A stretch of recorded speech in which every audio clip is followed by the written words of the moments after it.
Chapter 7. The Golden Room. Mr. Burke had begun to repair the old Perkins place.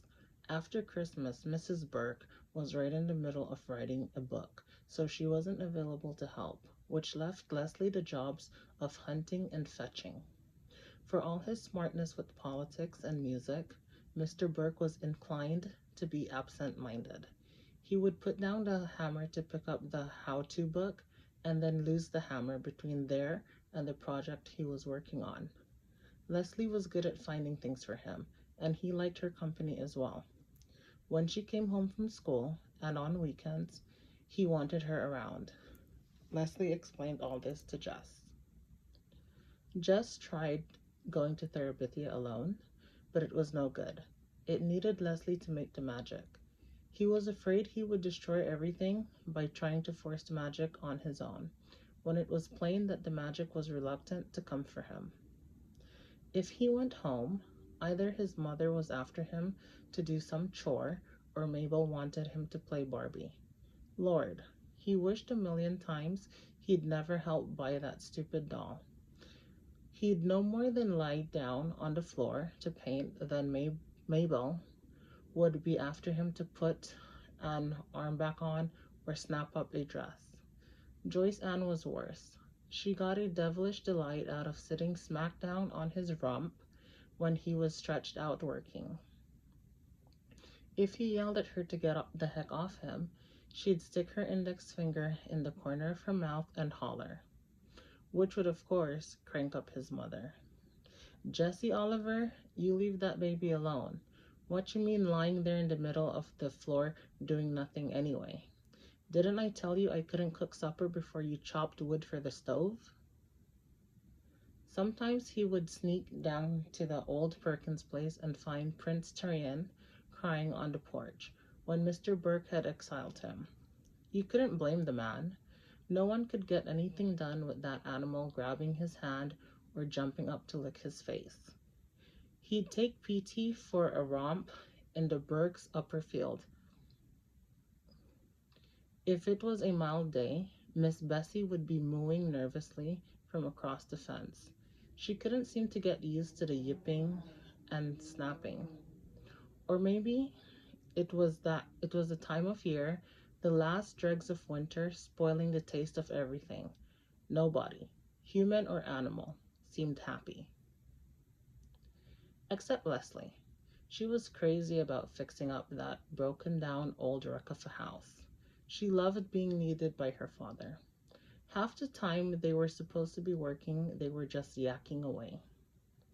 She was learning. She related glowingly at recess to understand her father.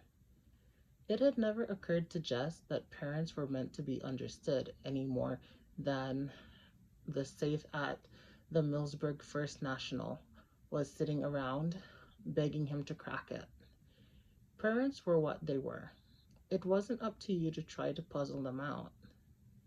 There was something weird about a grown man wanting to be friends with his own child.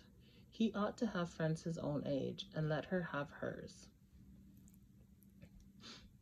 Jessie's feelings about Leslie's father poked up like a canker sore. You keep biting it, and it gets bigger and worse instead of better. You spend a lot of time trying to keep your teeth away from it. Then sure as Christmas, you forget the silly thing and chomp right down on it. Lord, that man got in his way. It even poisoned what time he did have with Leslie.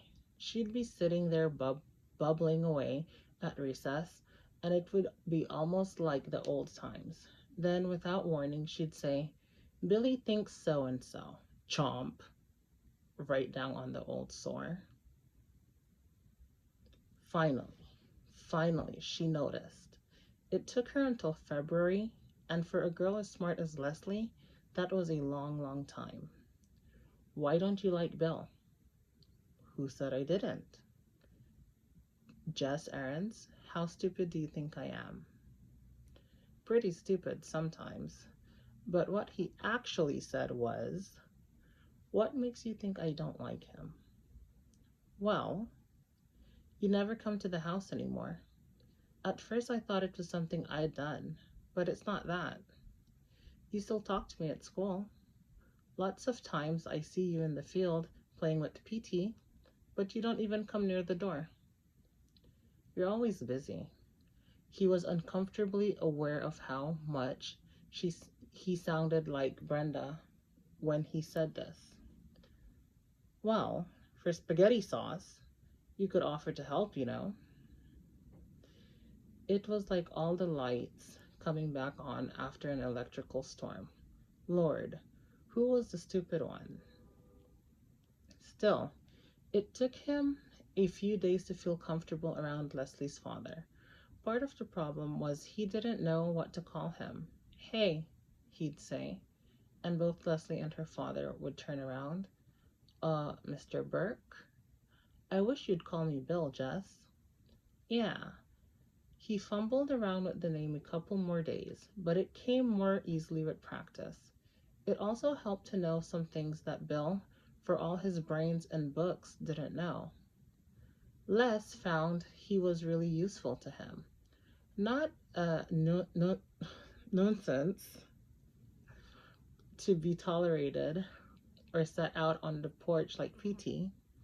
You're amazing, Bill would say. Where did you learn that, Jess?